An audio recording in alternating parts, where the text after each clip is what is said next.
Hi, and welcome to the next episode of ID Cyber Sessions. I'm Alice and this is Steve, and we're both Cyber Essentials Assessors at ID Cyber Solutions. Today we're speaking to David McKenzie, who's currently a Cyber Security Operations Director at the National Grid. So, tell me a bit about yourself. What brought you into tech? Mostly because I wanted to be a spaceman. So it started off with I wanted to be a spaceman, and then I was told, well, to be a spaceman you need to be a pilot first. So fine. So I'll go be a pilot. I then found out that being a pilot required writing a lot, and it wasn't just about being behind the joystick. I then found out I really don't like writing. So from there I went, well, how do you move forward in life without writing? And it turns out typing's a good thing, and I can type. So I then went into computers, and that was that. And ultimately I was an IT professional for way too many years.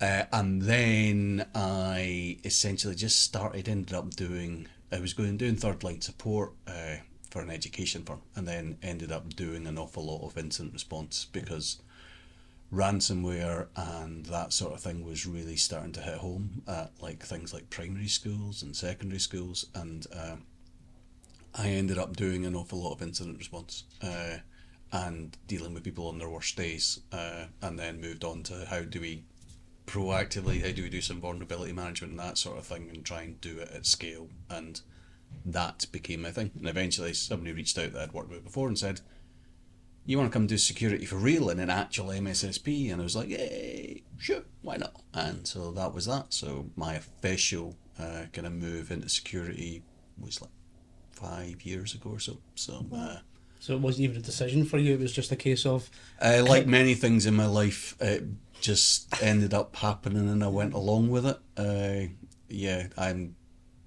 I would love to be the 5-year plan guy. I'm not. I tend to just kind of go with opportunities that arise. And I'm being very lucky to fall in with a lot of good people that could help. And you're currently at National Grid, the gas division.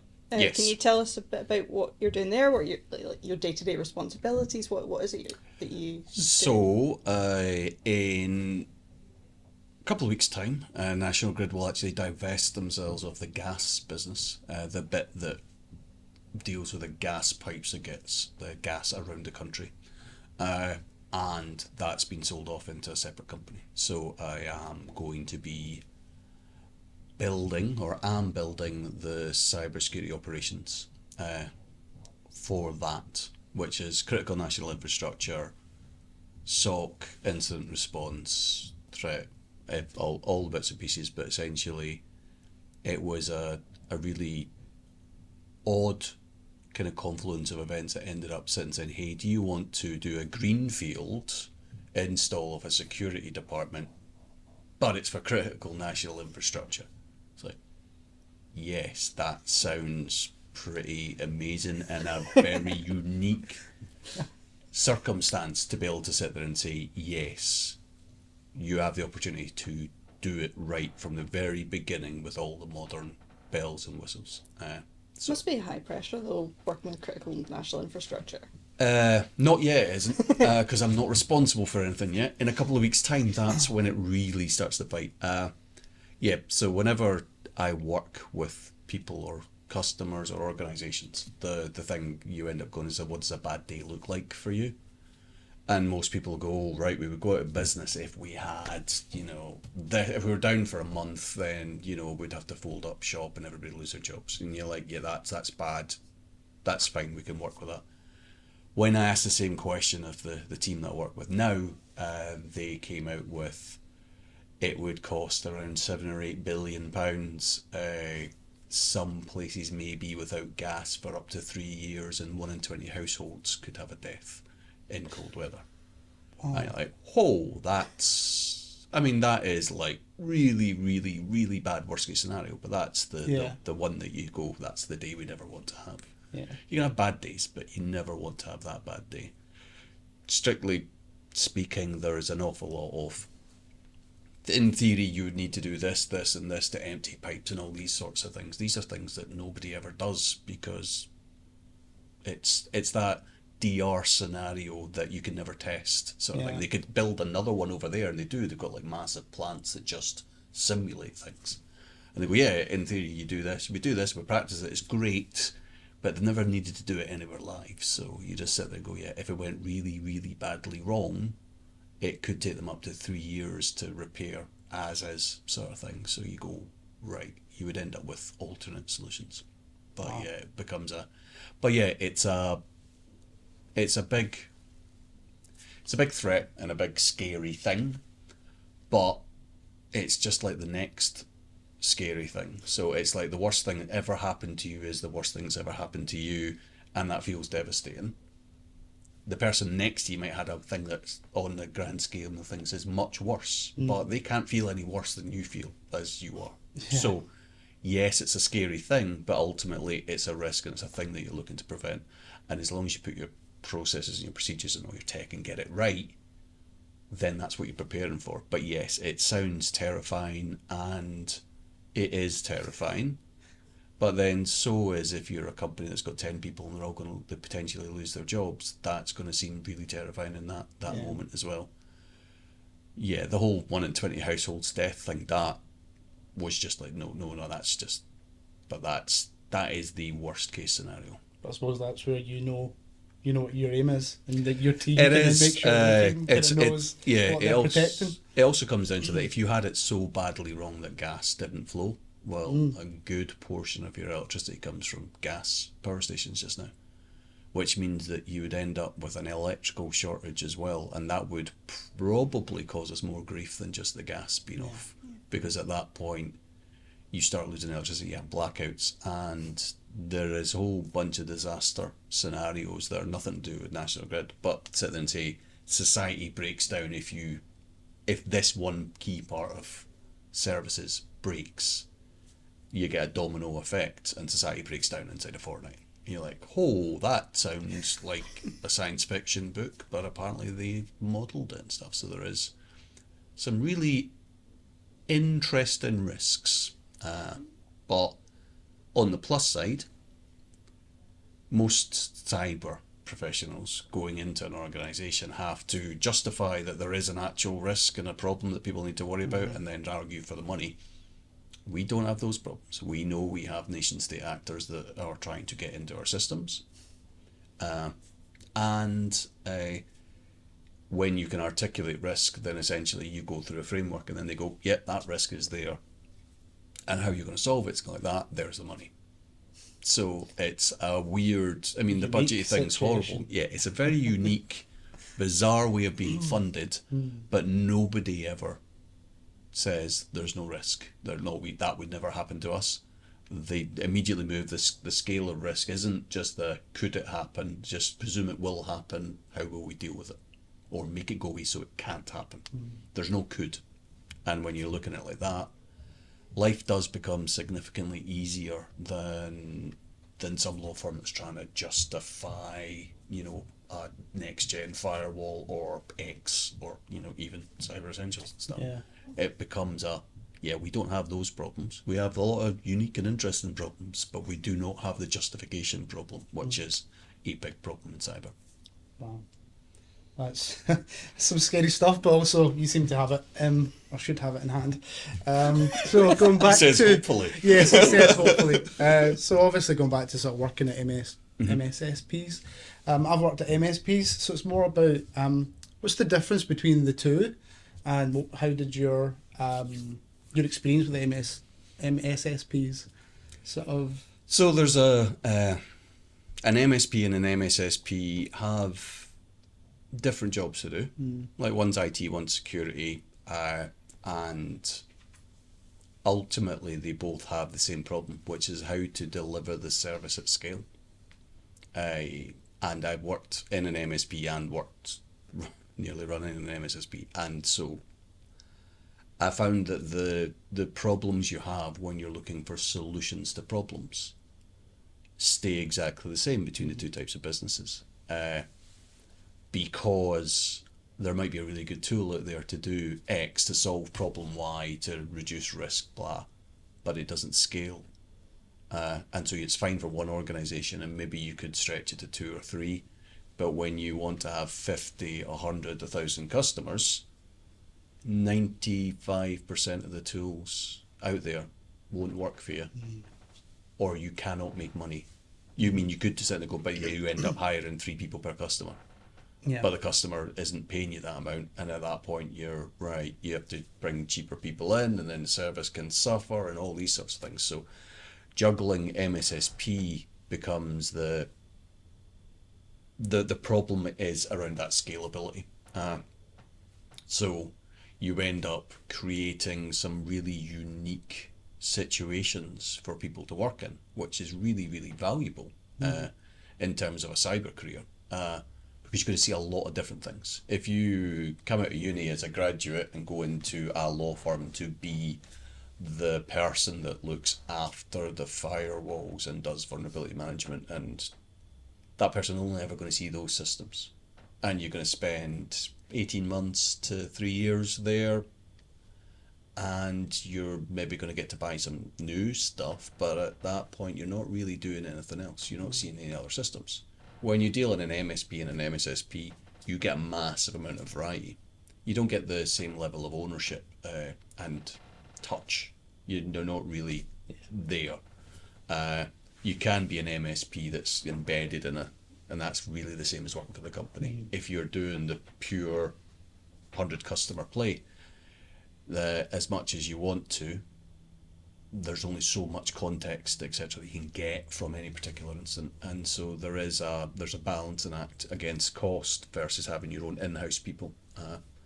MSSPs are a really good solution for a lot of businesses because that level of context and embeddedness isn't required.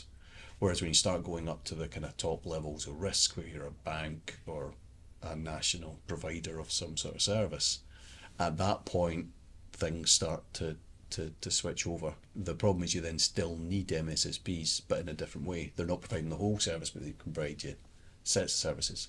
So, for example, an MSSP, when they get to a certain size, will be able to have threat researchers. Like, they'll go from consuming threat intel to actually becoming a source of. And the bigger your MSSP becomes, then the bigger the amount more you can feed back into the community and into thinking it becomes your own product. You're never in a single organisation going to have threat researchers, but that's where the cutting edge of threat indicators are going to come from. Yeah. So at that point you have to sit and go, right, okay, how do you still have that even when you're a company that's got critical national infrastructure like that, and you don't necessarily want to outsource all of it? You end up having to buy in things, but then you're looking for something slightly more, and that's where your bigger MSSPs can suddenly bring you hey, we can bring you the wealth of scope that we see, and then bring it to you in a way that is customized to you. And so the MSSP journey in different sizes MSSPs is really interesting. Can be really difficult for different MSSPs to jump between those, because generally that requires somebody to come along, believe in you, and put a ton of investment in, because you have to build out the capability before you can sell it. So it becomes difficult without somebody with a lot of money. And then so there is but yeah, MSSPs for most companies, shoving it all out to MSSP will work absolutely fine. When you get to a certain level of criticality or certain level of budgets, then you become a consumer of service, individual services, rather than the entire thing. And obviously when you're working at such a massive scale, I mean, I don't even want to think how many incidents you've sat through, but have you got, can you tell us something about your most memorable incident? Ooh, most memorable incident. SolarWinds was fun. Yeah. In as much as it was the first one in a while that had been a big incident that was going to affect a lot of people all at once. The scale of that kind of supplier chain compromise is just horrific. So is that dealing with multiple clients at once? Yes, which is an interesting question that anybody asks. I mean, when I was an MSSP, the customers would say, hey, so if you've got lots of incidents all at once, will we be first? Yes. And ultimately, that comes down to risk, and you put as many bodies in as you can and figure out who's at most at risk. And you try and do things at scale while also trying to be individual. But SolarWinds was an interesting night for me because it became me phoning like CISOs at like 2 a.m. and them just going, "This is the time you told me not to want you to call." I'm like, yeah, don't worry, we've got it under control, but you need to know, and we're going to be doing this, and we're going to be doing this, we're going to be this. So thankfully, it wasn't a horrific amount of intrusion, but it was just a horrific amount of incident response, because the potential had suddenly become there. And this becomes a piece of threat intel that happens at 2 a.m, which is really difficult to deal with unless you've got 24-hour threat researchers. But as soon as it kind of broke and Microsoft had shoved a whole bunch of stuff into their Defender stack, that something started lighting up, and the SOC had called me at, I think it was like 1 a.m. or something like that, to say, "Hey, we've seen a bunch of new stuff that we've never seen before, and this seems strange. Can we review?" And yeah, so we sat down. We had a lot of incident response that night, and I woke a lot of people up at like 2 a.m. saying, "Don't panic. It's okay. It's not the bad call. It's just a mildly bad call." Yeah. And to be honest, that sort of incident is when you haven't actually been breached but you have an incident. You have the close shave is probably one of the better things to happen to a company, because it suddenly suddenly people get a wake up call, and budgets and your security program becomes more visible and more relevant, and people understand right, we were really lucky. If that had been us, we might have been down for like 2 months. Yeah, you get a wake up call, and the people that bought the service from you are suddenly, gods in their own organisation, which is brilliant for them, and it's brilliant for renewal time, let's face it, but it becomes that. SolarWinds was probably one that I can look back with it. It was a really hard night, but it wasn't a bad night.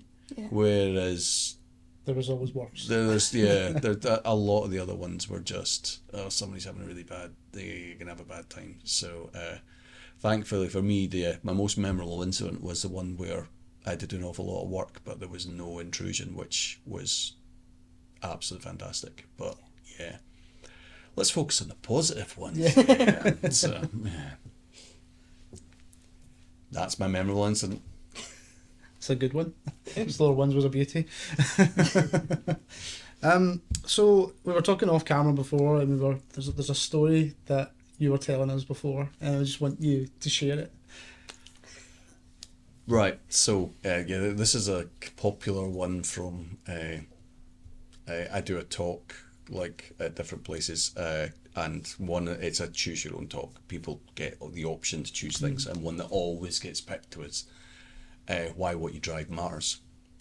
Okay. In an incident. And people look and go, that seems a very odd, and it's deliberately there because it's a really strange story, and it goes a lot to trusting your gut, and keeping an open mind during an incident, not falling into, you've got an incident response plan, then you follow it to the letter. You have to, if an incident response plan is a flowchart that does X, and you follow it to the bottom like a robot, and Y spits out the bottom, why am I paying you to do that?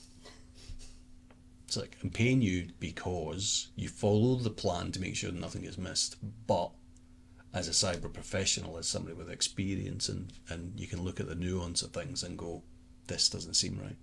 So an early incident when I'd actually joined an MSSP was a business email compromise. Reasonably straightforward, terrible for anyone that's actually having one. But in terms of incident response, you see a lot of them, and a lot of time they're reasonably minor. But this one was compromise, Nigerian IP addresses suddenly logging into your Office 365. That's not normal. I have had a company that I work with, in fact 2 now, that actually had people in Nigeria, which caused me no end of grief. But this company was like, right, okay, we've got, and you're like, right, okay, this is not good. right, okay, how we bypass MFA. You do all the incident response things.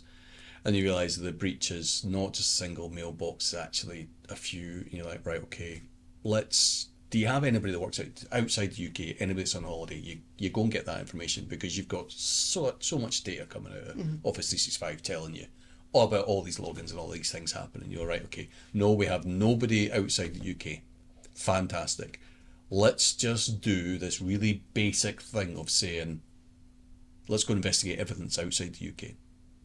We're not saying that everything inside the UK is okay, but as a starting place, let's go do that, because then we'll get a pattern and we should be able to then pick through and then hopefully get to any potential UK logins. So we went through and we basically just said, out comes the data, and then we're going, right, okay, that compromised. And when we got to one on the list, it was one of the directors of the company. And so at that point, the senior incident responders on the call, and saying, right, okay, like, you're right, okay, yeah, we're going to need to gets the director on the call. And you're like, right, okay. And he's like, yeah, we're going to have to, like, lock out your account, blah, blah, blah. He's like, oh, this is really bad, it's really awkward timing. And you're like, look, we need to double check everything you've done, all the emails you've sent, make sure that no money's been flowing or any of these things that you can do as part of business email compromise. And I just kept looking at it going, this is just a little bit strange. It's like that, because you've got Nigeria and you've got Spain, you've got like a whole bunch of like Russian and China and IP addresses, and Ireland. And it's flagging because it's Ireland, not Northern Ireland, so it's flagging you. Like, it's like, he's not been driving around Ireland. No. It's like, and so I then Googled the IP address. You're looking up the IP address to find out who owns it. And then you look up the company who owns that and the company who owns that. And at that point, I had to kind of go up to like the senior incident responder that was kind of running the incident. And I'm gesticulating, and I'm new in the door. I've been in like 2 weeks. I'm like, so can you ask him what he drives? The guy's looking at me going, I'm on the call to a director of this company, telling him that he's got massive compromise and he's included in it. And we're going to have to rip all this thing. It's like, yeah, but he's like, I'm just being asked by the team, what do you drive? And I'm sort of going, is it an Audi? And he went, yeah. He went, asked, do you drive an Audi? He's like, the guy's like, yeah. It's like, how do you know that? And I said, tell him he's not compromised. And like the incident reporter's looking at me going, he's like, yeah, I'm told, like, no, it's fine, you're a false positive, it's okay, you can go back about your business. Comes off the phone, what? The IP address tracked back to a telecoms provider that when you Google that telecoms provider to see what they are, a year and a half ago, news article that says that won the Audi cockpit tender. And so essentially every time the guy goes into his car and uses the in-car Wi-Fi, it actually gets routed out and pops out in Ireland. And so it pops up in your thing as like, yeah, this is a bad place. Now equally, had some Nigerian outfit. I mean, please Audi, never award the cockpit to some Nigerian telecoms company, because we'd all be in so much trouble, it'd be unreal. But because it popped out, but it was like common sense, you look at it and you go, that one sticks out just a little bit too much, and it requires just a little bit more investigation. The IP doesn't seem to match what's happening with the other ones. The timing doesn't seem quite right. And it's that human element of you look at it and then you go, let's just pick it a little bit. Now I had like 300 odd different IP addresses and all of them kind of needed to be checked, but that one floated to the top because that person, higher risk, can move money about in the company or could potentially. And so you bubble them up to the top and stuff like that, but when you unpick things, that's why a human in incident response is invaluable. You can't just do it with a computer, because maybe AI at one point, but it just becomes that doesn't feel right, and that becomes experience. So yeah, the fact that he was driving an Audi actually meant that he wasn't breached, which doesn't mean that if you buy Audis you won't get breaches, but it's one of those really weird incidents that was just and there was an awful lot of faith in the team, because I'm gesticulating like a madman going, 2 weeks in the door. 2 weeks in the door. What's this guy doing? So why is this guy asking about what if the guy drives an Audi? Yeah. So the guy drives an Audi because if you unpick the technology track, and it becomes one of those weird ones that you just go, yeah, it's kind of memorable and it's kind of funny, and everyone has a laugh of especially the whole me gesticulating 2 weeks in the door. Yeah. I think that as well, it just shows the value of having people with different backgrounds, perspective, experiences on a team, because you'll all think of something different. Yeah. Which actually leads me on to something else I wanted to ask about, because I know you're involved with CCERT.global, and I wondered if you wanted to kind of talk about that, what the project is. Yeah, so CCERT Global, one of the big problems when, like, vulnerability management will give you 100,000 like alerts in your system that tells you that you've got a slight misconfiguration there and a slight misconfiguration there. You guys see this all the time in that whole, are you managing risk properly in an organisation? Are you doing it? And somebody's like snowball because they can't understand how to live under the weight of 100,000. Which means vulnerability management as a whole is really hard and really broken everywhere. Now, if you come along and find a brand new vulnerability in something, so a researcher pokes something and finds a problem, you go, right, what do they do about that? Because there's a whole bunch of problems on the other side of that fence. You're sitting there going, right, okay, anyone that's worked in cyber for any amount of time has probably seen the random emails from some cyber researcher saying, hey, I found a problem with your network and you should give me a bug bounty, thank you very much. And it's because they've got an old certificate somewhere, or they've got something that really doesn't matter. And so you've got that as a problem kicking around. You've got companies that may or may not want to interact with researchers, like the people that will threaten to sue you because you've been poking their system. You tried to hack my system. It's like, no, we've found a problem. You need to try and address it. And so one of the big things that CISA Global is trying to do is David in the Netherlands already, they are the core of this. They're a bunch of security researchers. They work with the Dutch government. Fantastic group of people. They work and try and solve this problem by, they've got threat researchers and then they try to notify companies that they've got a problem so they can get kicking off on this vulnerability slide of trying to get it fixed to that thing. And they found it was really, really hard.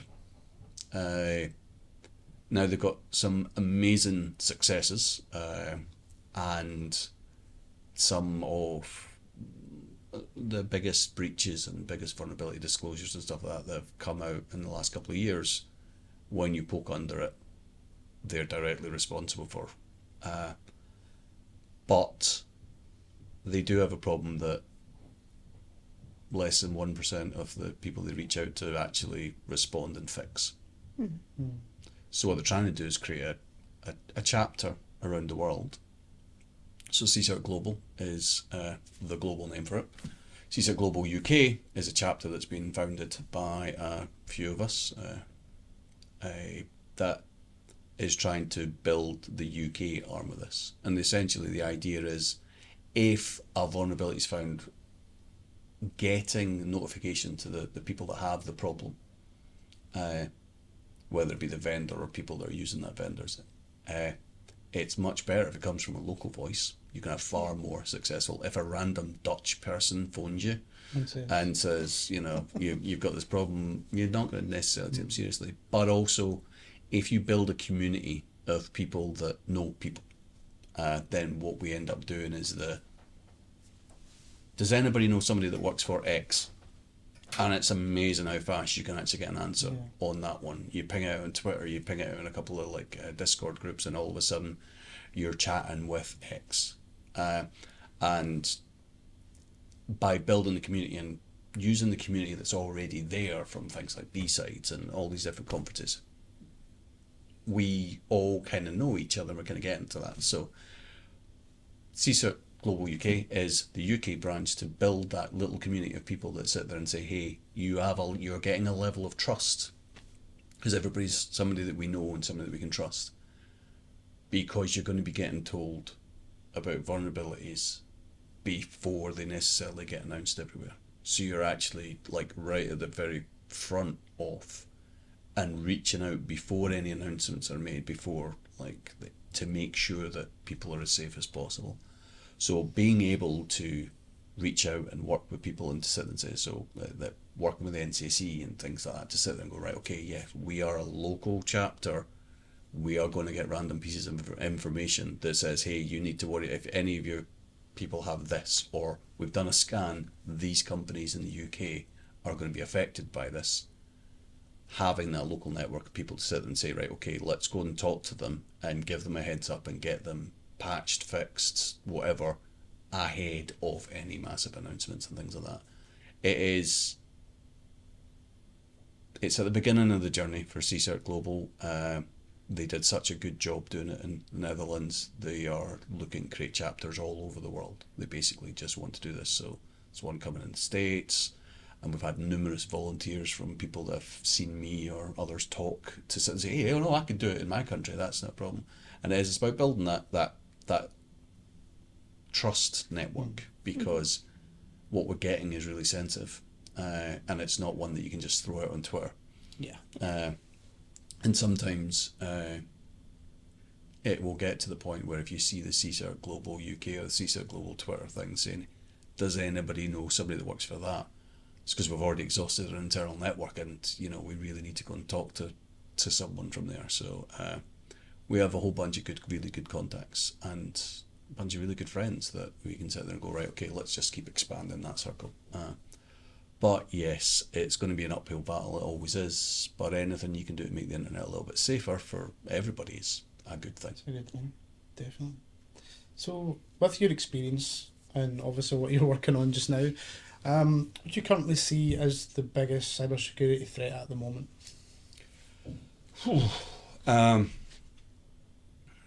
There's a bunch of different answers to that, and it really depends on. I suppose it's whether it's businesses or people in general. Yeah, of course it is. It's the alert, like incident or alert fatigue, breach fatigue. Everybody started ignoring breaches because they've got all my data. Everybody's got my data.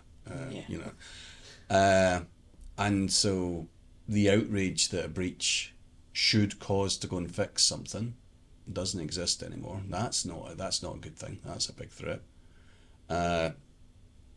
Cyber security used to be build a moat, build ramparts, secure your perimeter, everything's good. Now it doesn't matter. Everybody's using devices from everywhere. That connectivity thing, if I can do it from a car, I can do it from any country. So actually, identity is probably the biggest thing on the cyber landscape around it. How do you prove somebody is who they are and that they're not suddenly turned malicious? So actually, identity monitoring without breaking somebody's privacy, that's my biggest threat probably, is malicious insider in my current role is a massively big threat. When you do get the whole Chinese Russian spies trying to cultivate people or blackmail people, we've got that sort of thing that we need to worry about.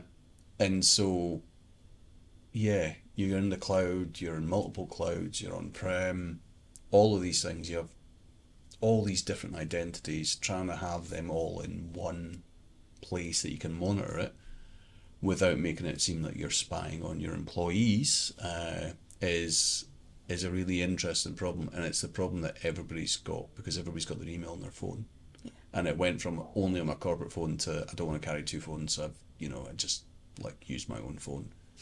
And that data is now spreading about everywhere, and that different types of identity are all over the place, and people move from job to job. Even when I worked in the education sector, they had this problem with IT, that they would have teachers who would move from work in different schools. It was like, how do you manage that identity just from an IT point of view, never mind from a security point of view? And that was massive problems. That was 10 years ago. Identity has been becoming the biggest problem for such a long time. And the industry isn't quite there yet. We're getting better, but there's still way too many firewalls. And the solution always seems to be put another firewall in place. But that doesn't matter. Yeah. It's the service. It's the person using the service. That's That's the relationship now. And so your biggest problem is identity, and making people care is going to be that continuing problem. Biggest thing will be when your personal identity and your business identities all start to merge.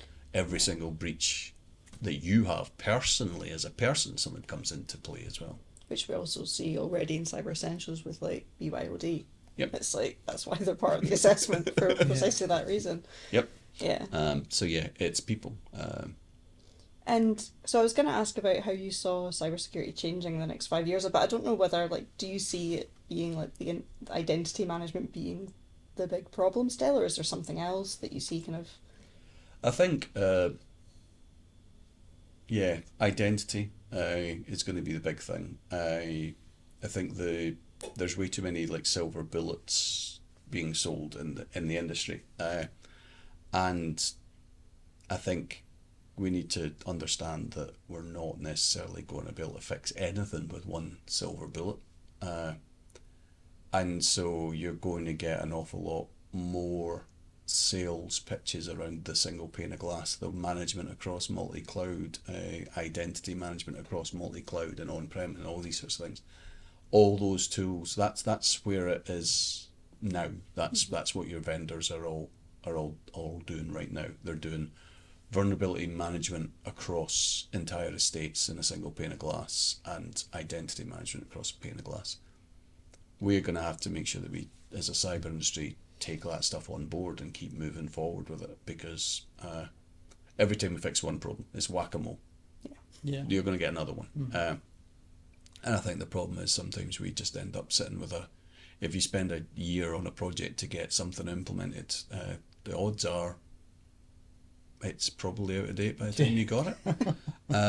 And so you become this, we can no longer, for example, install a SIEM that requires us to go and do 6 months of procurement of tin and licenses and all these sorts of things. Everything's in the cloud. You need, you should be consuming everything as that sort of service that quickly. We need to be able to react. But we as cyber need to then be able to go, right, let's understand the risks in that fast move. You need to be able to keep up with it, but you also need to make sure that you're able to put the brakes on without saying no. Mm-hmm.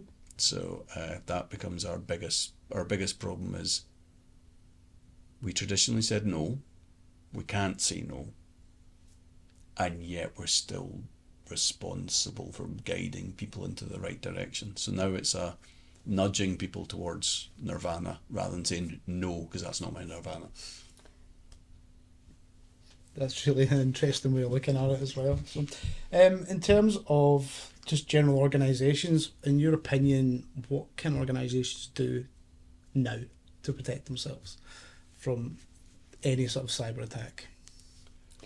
Awareness. So awareness is a big thing. And engaging, there are tons of resources out there for any organisation of any size and any budgets to be able to deal with. Go look at the NCSE pages, for example. There is tons of stuff on there about how to secure small businesses, and tons of local government and local police forces and stuff like that all have a ton of different programs that can actually help small businesses, large businesses get that. Cyber Essentials is the you can sit there and say, right, okay, Cyber Essentials, if for some people it's a really easy pass, and other people not. And the people where it's not, it's because they've never needed to think about that stuff. Mm-hmm. But now their business is moving in there.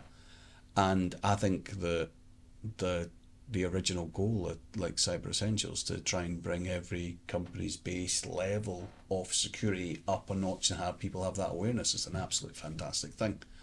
And I love it for that.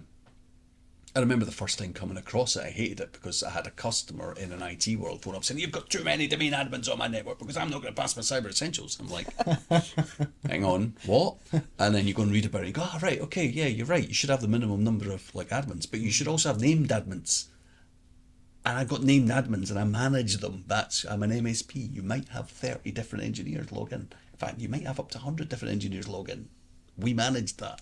Yes, you've got a lot, but they're all named and they're all monitor, but that's exactly. So there is an awful lot of, go and get Cyber Essentials, go and look at the NCSC pages to sit there and say, what should I be worried about? There is tons of these groups and communities and stuff like that out there. And there will be a local chapter of a DEFCON, a DC blah, and like if you stick Twitter out to sit and say, hey, is there any cybersecurity forums in my local area?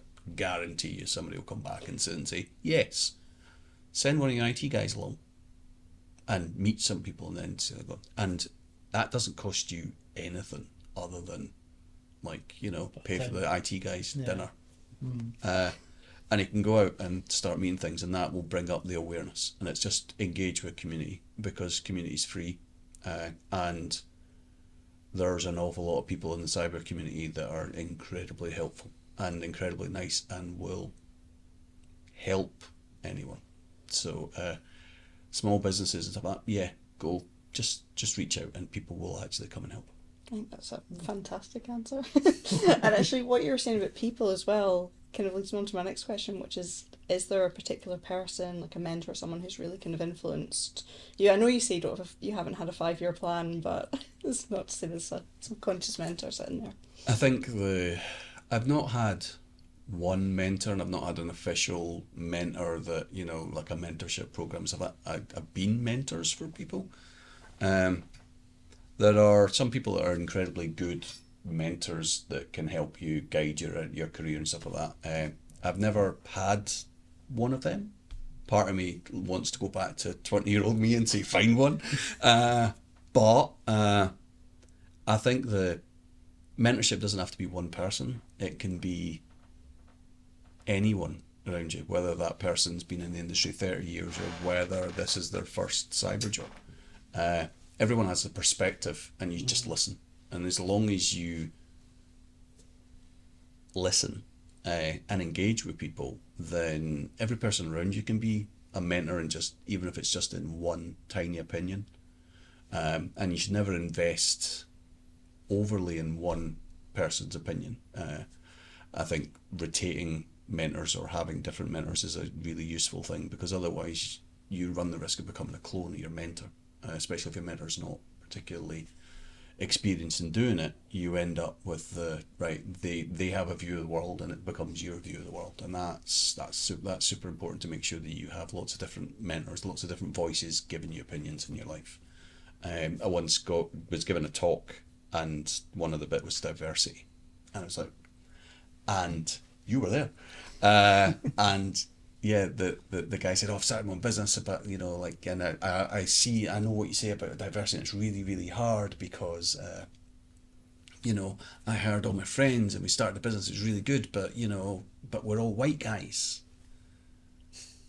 And then internally, and I'm really sorry if the person that I replied to sees this, I really wanted to turn around and say to the person, why do you only have white male friends? Yeah. It's like, stop. Your bigger problem is that you've found yourself in a patch where everybody looks like you, sounds like you, and has the same ideas as you.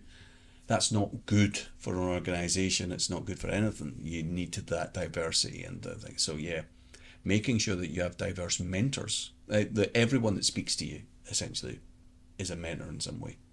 And you need to sit there and go, right, okay, do I have a lot of different people talking to me so that I don't hear the same thing happen over again and don't get that echo chamber of I shout out to Twitter and everybody says I'm absolutely fantastic. That's brilliant, because they're all Nazis too. Okay, so coming off of that then, so if you weren't working in tech, what do you think you would be doing? Spaceman. No. I think we all have that dream. But indeed. I think I've often looked at teaching and art, believe it or not. So an art teacher maybe, but really tech kind of was the thing that excited me and always gets me going. So I think I would like to teacher. Which makes sense, because you do actually you have led a lot of teams, so you've kind of taught them Yes, as well. so that's it's always about it's career paths and all these sorts of things. So yeah, it kind of lends itself easy. So it's probably a rubbish answer, but there you go, teacher. And finally, just to wrap up, do you have any kind of books or blogs or podcasts that you'd recommend? Not they don't even have to be security related, just ones that you actually enjoy and get a lot out of. So lots of different voices. The first security podcast that I ever listened to was Security Now, done by the Twit Network. Steve Gibson, man has the brain the size of a planet. And super interesting. I learned DNS from Steve Gibson because he literally did a 2-hour podcast on exactly how DNS works, which was amazing. But I then found, and that was when I was in IT, I then moved into cyber and actually found that when you listen to other voices, that not necessarily all of his opinions were right, because I was taking them as gospel because he was my one security mentor via a podcast. And so, yeah, I jump around different kind of podcasts and blogs and stuff because you're always trying to make sure that you're getting a diverse reach. Especially, I mean, just because your Twitter feed keeps popping these stories up doesn't mean that there isn't somebody with an exact opposite opinion that it just doesn't pop up. So, in terms of podcasts that everybody in the cybersecurity business should be listening to, Risky Business. Fantastic, based out of Australia, which is interesting because then they laugh at the UK and American governments as well, which is quite good. And they also have a really interesting relationship with China, i.e. they're right there. So they're super interesting, but like phrases like a rocket, was it a warhead on your forehead? Was one that they came out with, which was the at some point somebody in cyber is going to do something, cyber terrorism, and it's just the American government's just going to give up, push the button, and warhead on the forehead. But that's a very good and interesting point of view because it looks at it from the business as well as just the tech. But it can be super techy at times, but it's also, they will turn around and say, oh, it's just another ransomware incident. They'll move past where other podcasts or news would go, oh look, big super incident there. Unless there's actually something new and innovative about it, they might mention it and then move on. Which Patrick is the journalist that runs it, and Adam Barlow is like a super pen tester based out of Australia, New Zealand, and between them they dissect everything that happened last week. So it's absolutely fantastic. It's definitely one I'm going to add. And they are very open and upfront about who sponsors them. They don't actually let people sponsor them they don't like, which is good. But they also do soapbox ones where every podcast has a little bit at the end from a vendor that sponsored it. Yeah. But at that point they go, this guy's paid to say this. Yeah. But they also have quite good dynamic with all their sponsors have to come on, they have to know their stuff, and they have to be right. They're not just going to take anybody randomly on to a thing, so it's actually super interesting. So yes, if you're not listening to Risky Biz, get on and get Risky Biz. And I love the fact that he calls his wife Mrs. Biz. Yeah, I'm going to be listening to that one on the way home, I think. Books. As Alice knows, I did do The Cuckoo's Egg because I did a bit of a presentation based around it. That is super interesting because it's an incident from the 80s. It's fantastic. It's so well written. It's really, really well done. It's a true story. And I found the tech being so different and out of date to what we do now, but you're still doing the same incident response processes. And similarly, just the society views and the politics and stuff like that he's talking about back then. You're like, wow, that was 40 years ago. Life was so different. I mean, everybody thinks 80s people are doing big hair and thinking, yeah, it was just a fashion thing and it's come back round. But oh my God, I mean, they really had such a different view on life, and yet you still get this story of a breach and the fact that he tracked this all the way back through. I And Yep. much like you as well, actually, with the car story, he was only 2 weeks in the job when it kicked off. All right. So he's actually learning as he Totally goes along. relate. He was an astronomer that basically ran out of funding, and so the IT department had him doing stuff, and he finds a breach. Yeah, in his first 2 weeks. So the entire book, you see his own learning journey as well. It's absolutely fantastic. It is a fantastic One book. to add to the list as well. So I've got podcast and a book. I think I'm getting more out of this. I think that's all we've got time for. So thank you so much, Dave, for coming in. We've absolutely loved having you on. And thank all you guys for tuning in. If you want to know more about training or certifications, you can get us on idcybersolutions.com. Thanks again.